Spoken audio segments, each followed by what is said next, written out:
Have you ever hit a point where everything you worked for just disappeared? When life strips away your plans, your dreams, and even your confidence, and you're left staring at the ruins, wondering, now what? This is the story of Daniel, a talented architect known for his creativity, his precision, his passion for design. He had a small studio, loyal clients, and a home filled with sketches of the buildings he dreamed of creating. But one night, everything changed. A fire broke out in the neighborhood. By the time firefighters arrived, it was too late. The flames didn't just take his studio, they consumed every drawing, every plan, every piece of work he had ever created. Years of effort, gone in minutes. Daniel watched helplessly as his world turned to ash. He wasn't insured. He had no backup. And in the days that followed, he realized something even harder. He had tied his entire identity to his work. Without it, who was he? For weeks, Daniel drifted. He slept on a friend's couch, scrolled endlessly through old photos, and told himself he'd start again soon. But soon never came. He was paralyzed by loss, afraid of beginning again. Then one morning, sitting in a small cafe, he overheard someone reading aloud from a book. The voice said, "The obstacle is the way." Marcus Aurelius, Meditations. That sentence hit him like lightning. He couldn't stop thinking about it.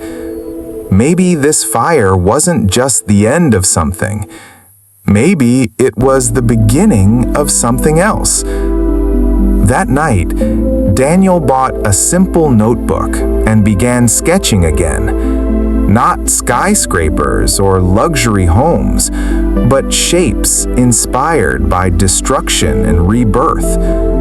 Broken lines that connected, charred patterns that turned into beauty. It was raw, imperfect, but it was real. He started reading books on Stoicism, on resilience, on finding meaning through suffering.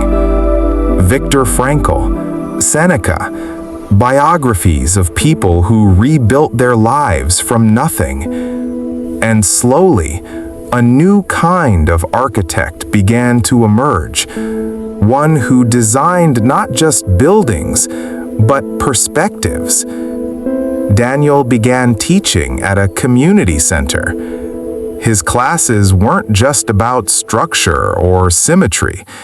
He taught how design mirrors life, how every collapse creates space for something new to rise. One day, a student, a single mother who had lost her home in a flood, showed him her first sketch.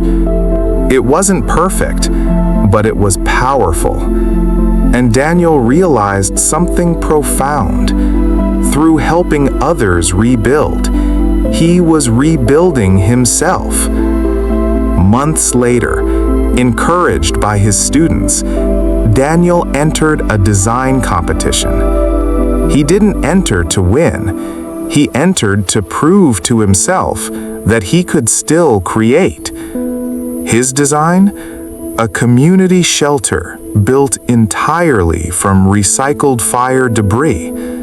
It symbolized resilience, beauty reborn from tragedy. He stood on stage to present it. His hands trembled.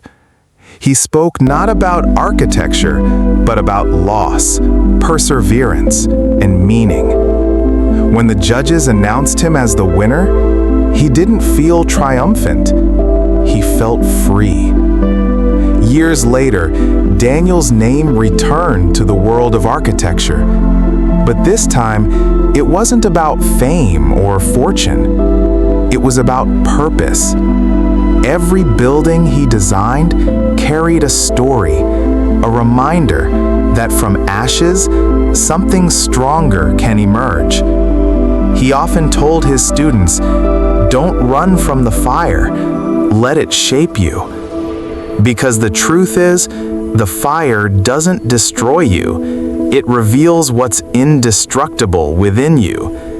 We all face our own fires: heartbreak, failure, loss, disappointment.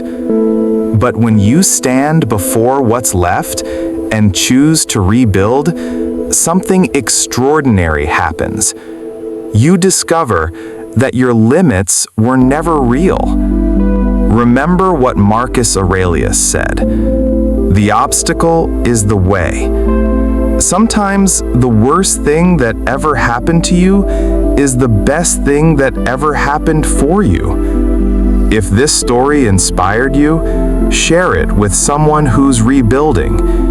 And remember, no matter what burns down, you can always rise again.